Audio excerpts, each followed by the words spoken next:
다음으로 또 저희가 발표를 준비를 했는데요. 국내 해운업계 탈탄소와 전략 수립 동향을 주제로 발표를 해주시겠습니다.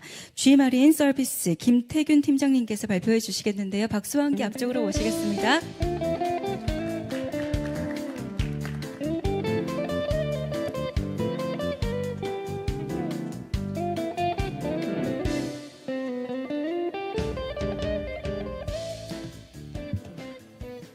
네, 안녕하십니까. 국내 해운업계 탈탄소 전략 수립 동향에 대해서 발표를 하게 된 G마린 서비스의 김태균 팀장이라고 합니다. 발표에 앞서서 G마린 서비스에 대해서 아시는 분도 있고 모르시는 분들도 많을 거라고 생각하고 있습니다. 그래서 간략하게 저희 회사에 대한 소개 먼저 구두로 하고 넘어가도록 하겠습니다. 저희 G마린 서비스는 한진해운에서 한진 시매니지먼트로 분사한 이후에 그 그룹사의 명칭이 바뀌면서 유수 SM이 되었고요. 이후에 2017년에 현대 글로비스에서 저희 회사를 인수하게 되면서 그때부터 G마린 서비스라는 이름으로 선박 관리를 하고 있습니다. 저희 회사는 자동차선이 주력이고요. 그 외 비계열 선박을 일부 관리하고 있습니다. 지금부터 발표 시작하겠습니다.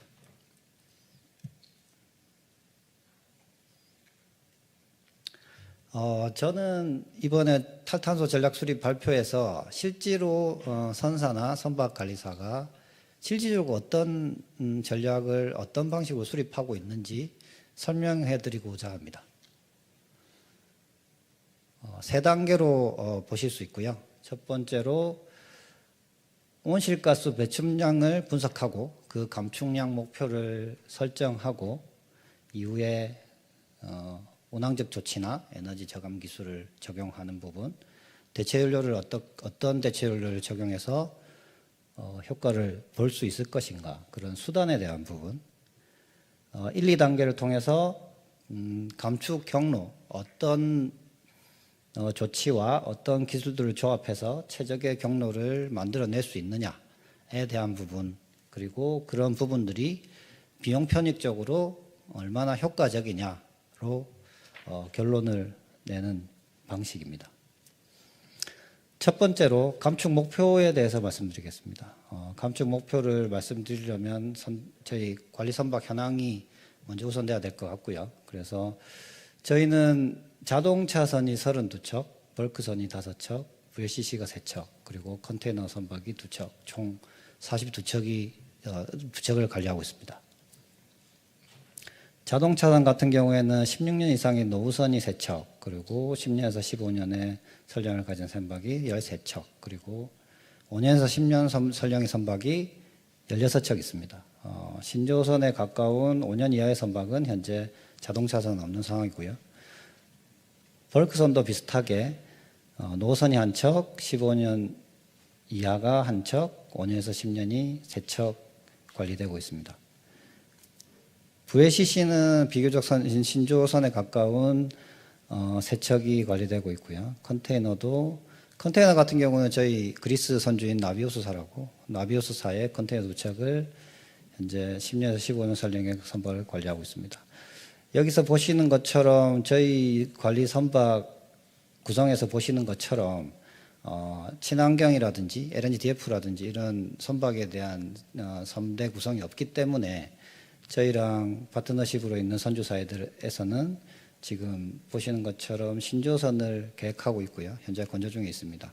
자동차선의 경우에는 LNG-DF로 LNG-DF 엔진이 탑재된 자동차선 10척, 그리고 컨테이너 2척, 컨테이너도 동일하게 나비오사에서 발주한 2척, 그리고 최근에 카타르가스 투입을 예정하고 있는 LNG 2척, 이렇게 14척을 신주할 예정입니다. 이 선박들은 앞으로 아마 단중기적으로 우리 환경 규제에는 유효할 것으로 예상하고 있습니다.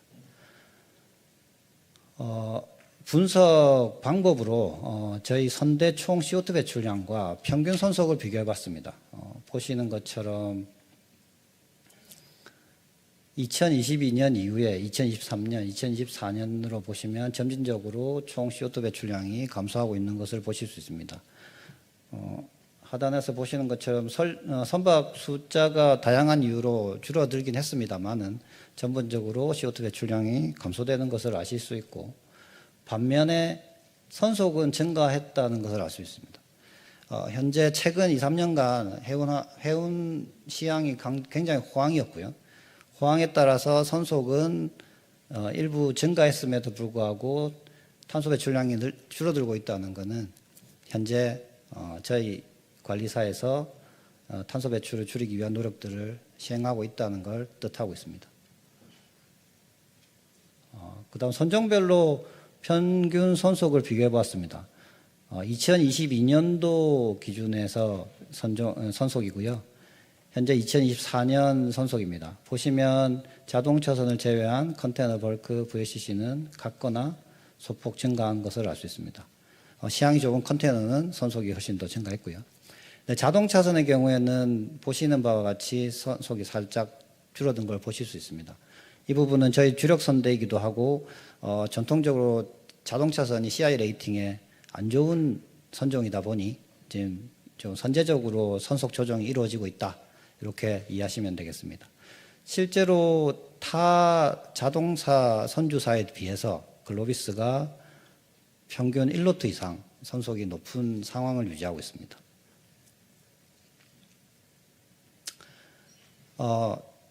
페널티 규정에 대해서 잠깐 소개해드리겠습니다. 하도 많은 세미나에서 설명을 드리고 있어서 저는 정말 간략하게 설명드리겠습니다.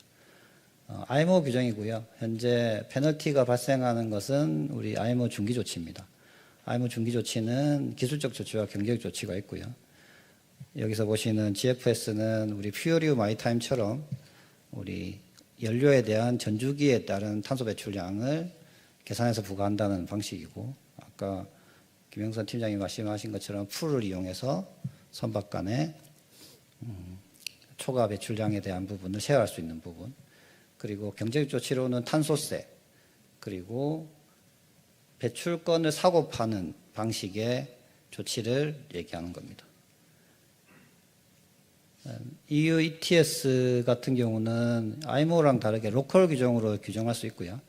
EU ETS는 아시는 것처럼 선박에서 사용한 탄소 배출량에 대해서 EU에 기항하는 선박에 한해 그 부분을 산정하는 방식이고요. Pure Use Lifetime은 동일하게 유럽 기항하는 선박을 적용하지만 연료를 사용하는 그 연료의 생산부터 사용까지를 모두 부과하겠다는 겁니다. 그리고 현재 확정은 되지 않았지만 UK ETS라든지 미국이라든지 중국에서도 자국만의 규제들을 준비하고 있습니다. 이런 부분들이 발효가 된다고 했을 때는 지금보다 훨씬 더 복잡하고 많은 페널티들이 발생할 거라 예상합니다.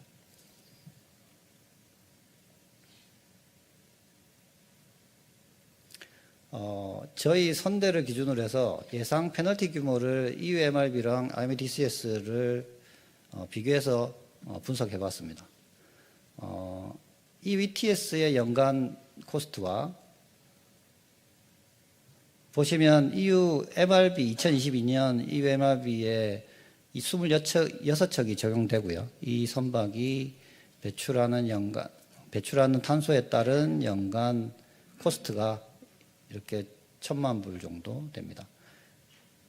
퓨리오 마이타임 같은 경우에는 가면 갈수록 비용이 높아지는 걸 보실 수 있고요. 이 기준을 우리 IMO DCS 기준으로 46척을 적용한다고 했을 때 그때 예상되는 규모를 보시겠습니다.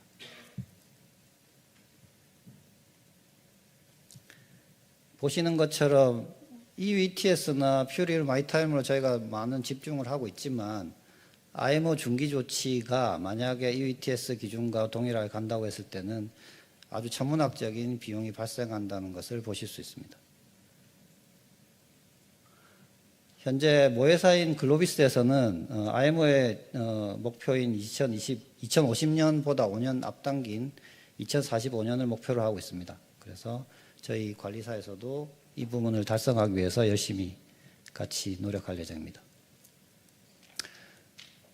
분석되고 감축 목표가 설정된 이후에 그 감축 방안에 대해서 한번 말씀드려 보도록 하겠습니다.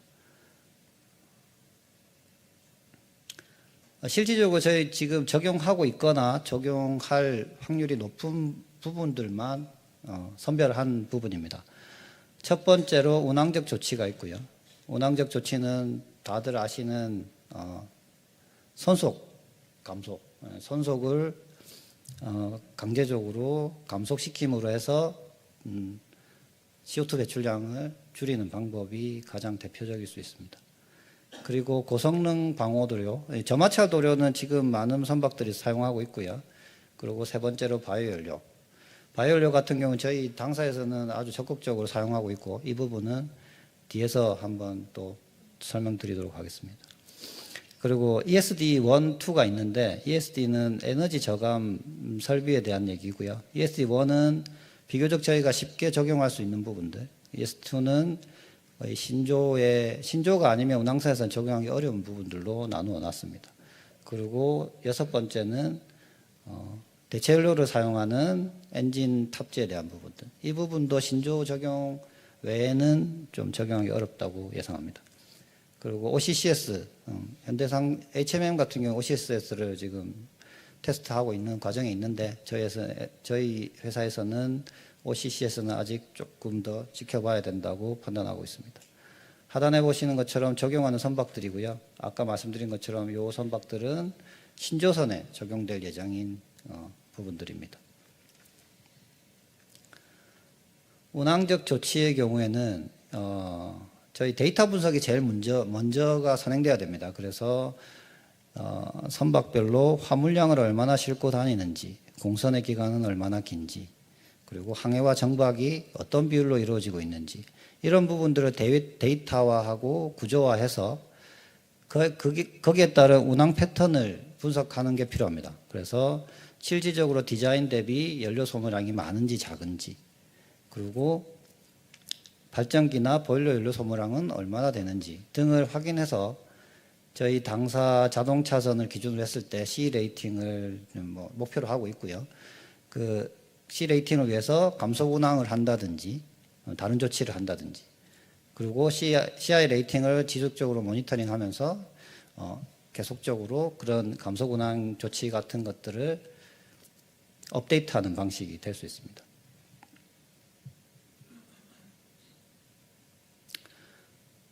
운항적 조치에서 보시면 설계 요소, 이 선박이 기본적으로 가지고 있는 성능들이 있습니다. 이 성능은 신조 때부터 안 좋은 선박도 있고요, 좋은 선박도 있고 그런 선박의 특성들을 CII에 적용하는 부분들이 있습니다. 그래서 CII를 어떻게 좋게 만들 것인가를 설계적으로 고민하는 부분이고요. 그 다음 노후화 부분은 실제로 지금 노후화는 여러 가지 투자를 통해서 개선할 수 있기 때문에 영향이 없다고 보고 선체 오선의 경우에는 굉장히 큰 영향을 주고 있습니다. 그래서 뒤에도 설명드리겠지만 이거 수리 이후에 도료를 새로 시공한 이후에 2년 차부터 선체 오선이 크게 변하고 있고 그에 따른 연료 소모량이 크게 변하는 부분들이 있습니다.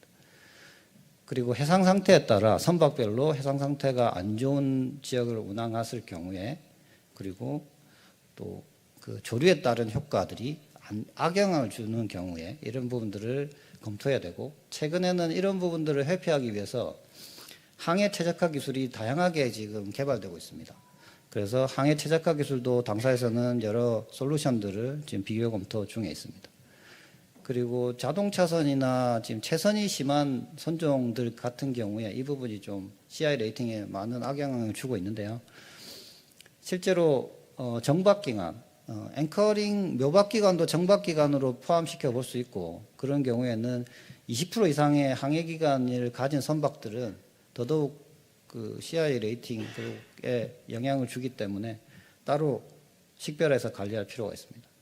이러한 부분들을 사람이 일일이 관리하는 것들은 사실 불가능하고요. 그래서 이런 부분들 종합적이고 효과적으로 관리하기 위해서 디지털 플랫폼이 필요합니다. 그래서 디지털 플랫폼을 저희 당사에서도 개발을 박차를 가하고 있고, 최대한 빨리 이런 디지털 플랫폼이 효과적으로 구동될 수 있도록 노력 중에 있습니다. 그 다음 두 번째 옵션으로 고성능 방호 도료입니다. 저마찰 도료죠. 저마찰 도료를 보시면 사진상으로 보시는 것처럼 이렇게 신조 때 도료가 깨끗하게 시공된 이후에 이렇게 오손되는 과정이 있습니다. 이 과정에서 클리닝을 통해서 방지하는 선사도 있겠지만 방치했을 경우에 보시는 것처럼 최대 30% 이상의 연료 소모량이 증가할 수 있습니다. 그래서 지금 많은 선사들이 저마찰 도료를 시공하고 있고요. 거의 기본 옵션으로 정해지고 있는 추세입니다. 이 도료 같은 경우에는 시공의 상태가 굉장히 중요합니다. 보시는 것처럼 이 저마찰 도료라는 개념이 그 표면 마찰, 그러니까 표면 거치기를 최소화시켜서 이 수면하고 선박, 선체 간의 마찰 계수가 줄어들어서 그 효율을 좋게 한다는 뜻이거든요. 그러면 제가 감독으로서 경험을 말씀드리면 수리 조선소에 같은 경우에 이 한 척을 위한 수리 도크는 사실 드라이독은 사실 잘 없습니다. 일부도 있겠지만 대부분 경계성을 위해서 큰 드라이도크에 여러 척이 들어가서 이런 선체 도장 작업을 하거든요. 그럴 경우에 이런 저마찰 도료는 기본적으로 선체 도장을 모두 다 제거하는 방식을 취하고요. 이 풀 블라스팅이라고 하는데 그럴 경우에 타 선박간의 간섭으로 인해서 이런 시공의 컨디션이 다 달라질 수 있습니다. 그래서 저마찰 도료를 적용할 때는 이 시공을 하는 조선소에 대한 선정이 굉장히 중요합니다. 이 시공에 대한 스킬이라든지 그리고 우리 선박을 위한 독립적인 드라이독이 있다면 가장 베스트겠죠. 그런 부분들을 미리 검토하실 필요가 있다. 그리고 이 저마찰 도료를 시공한다 하더라도 결국은 선체 오손은 진행되게 돼 있기 때문에 이 선체 오손 정도를 계속 모니터링할 필요가 있고요. 그 부분은 이 국제 표준에 따라 데이터를 수집하고 그 표준에 따라 저희가 분석할 수 있습니다.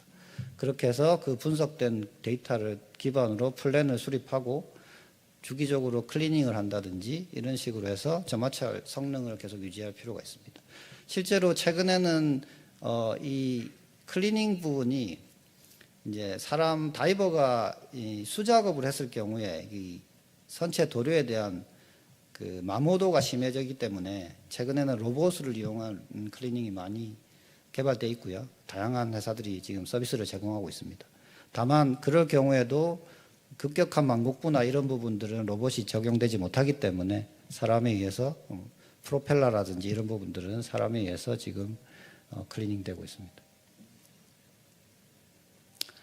다음으로 바이오 연료입니다. 보시는 그래프는 바이오 연료와 기존 HFO, 로설퍼 FO, 디젤 가스 오일에 대한 배출 계수입니다. 탄소 배출 계수고요. 실제로 지금 B30과 B100은 IMO에서 지정한 배출 계수가 없습니다.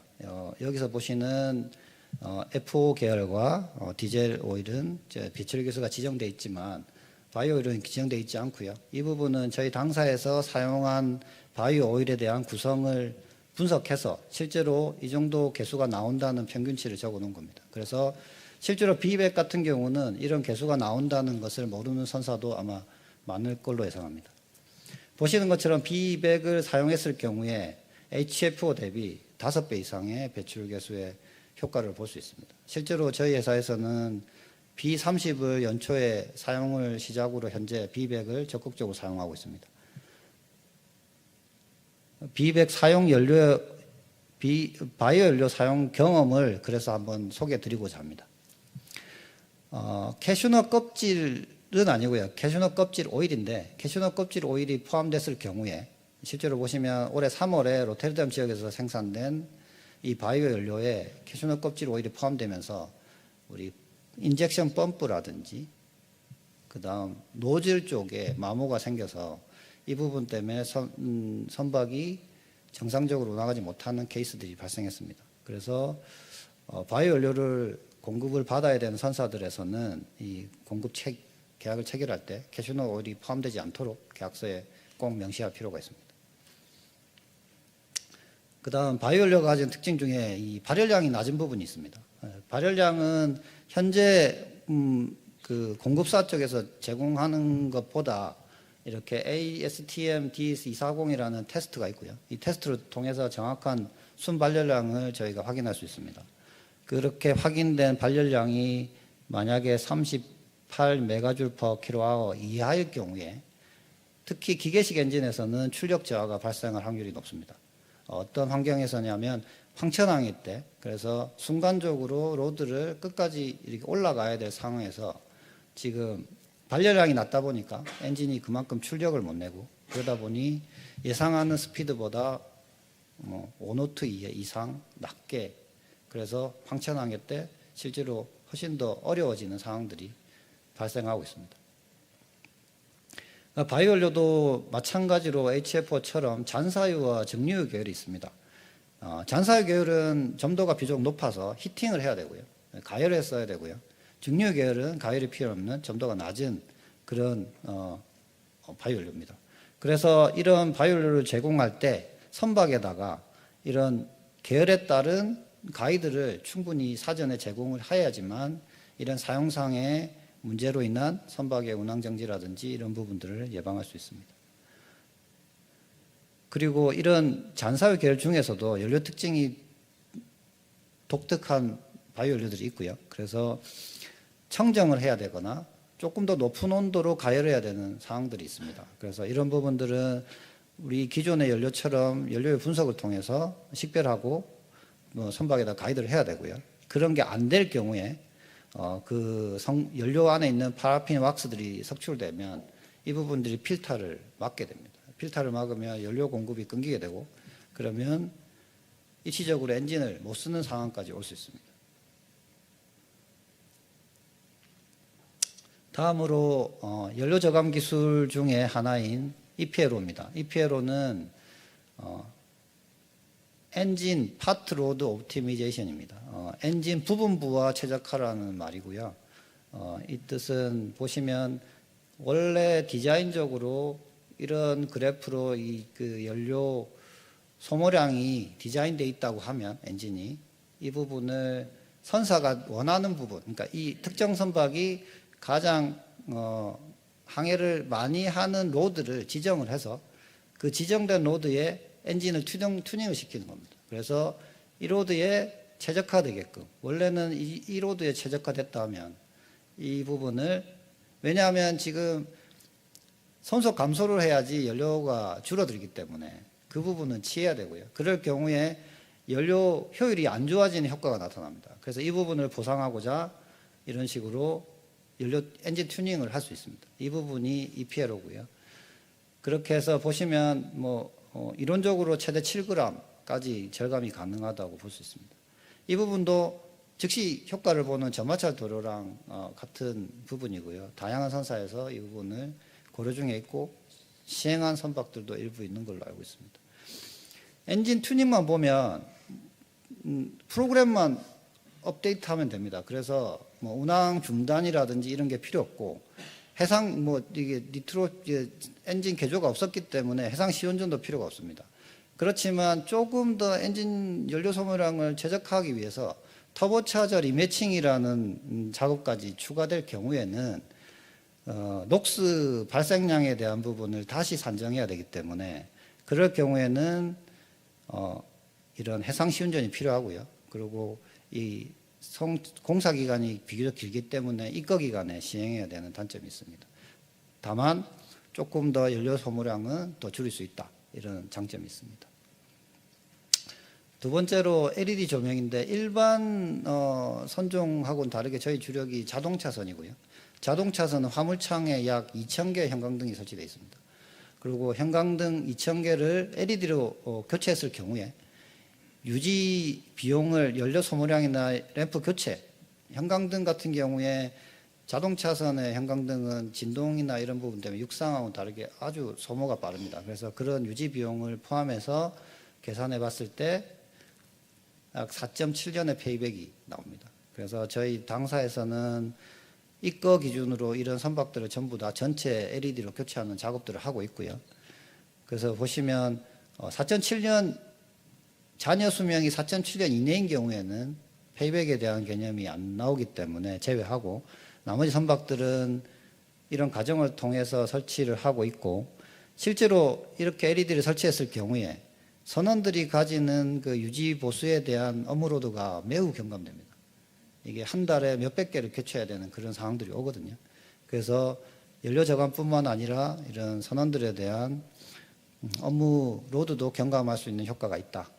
그렇게 보시면 좋을 것 같습니다. 특히 자동차선에 효과적인 방안이라고 보실 수 있습니다. 그 다음 과거에도 계속 많이 하고 있는 솔루션인데요. 프로펠러 보스캡 핀입니다. 이 부분은 보시면 일반적인 둥근 모양의 보스캡을 기하학적인 모양의 프로펠러와 같은 모양의 보스캡으로 바꿨을 경우에 이러한 허브 와류가 사라지는 겁니다. 이게 사라짐으로 해서 이 추진 효율을 조금 더 좋게 만드는 부분이고요. 형상은 이런 식으로 생겼습니다. 비교적 이 캡만 교체하면 되기 때문에 비교적 쉬운 방법이고요. 이 부분은 저희 CFD라고 컴퓨터를 이용한 그 효율 계산을 통해 가지고 여러 가지 디자인들 중에 어떤 디자인이 가장 효과적이냐를 판단해서 그 디자인을 적용하는 겁니다. 여기서 보시면 약 0.7%의 개선 효과가 있습니다. 그 다음 앞에서 말씀드린 여러 가지 방안들을 가지고 최적화 경로를 구성한 부분입니다. 현재 보시면 패스 1부터 3는 기본적으로 전체적으로 보시면 운항적 조치와 저마찰 도료는 기본 적용을 하고 1부터 3번 패스는 바이오 디젤을 적극적으로 사용하는 방식, 그리고 패스 4는 이제 ESD와 OCCS를 적용하는 부분, 그리고 패스 5부터 7은 신조나 리트로핏에 대한 부분입니다. 대체 연료로 사용하는 부분이죠. 네, 보시는 것처럼 OCCS를 적용했을 경우에는 저희가 예상하는 부분이 2033년까지 유효하겠다. 그래서 이 부분은 제외하고 보시면 패스 1에서 3는 2030년까지 유효한 방안들, 그리고 패스 5부터 7은 2040년 이후에도 유효한 부분들. 그래서 당장 저희가 적용할 수 있는 부분을 비용과 같이 비교했을 때를 보여드리겠습니다. 미조치했을 때 약 이 정도의 비용이 발생하고요.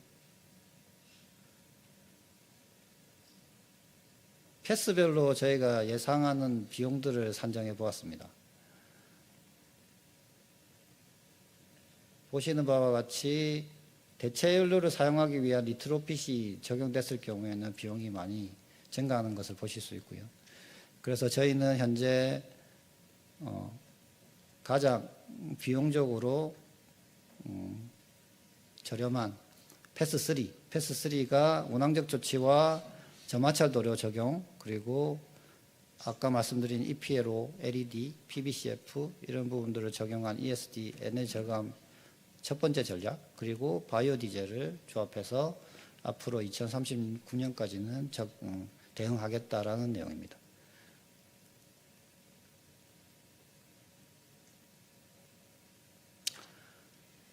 다시 한번 말씀드리면 일단 운항적 조치와 방호도료 적용은 기본적인 거고요.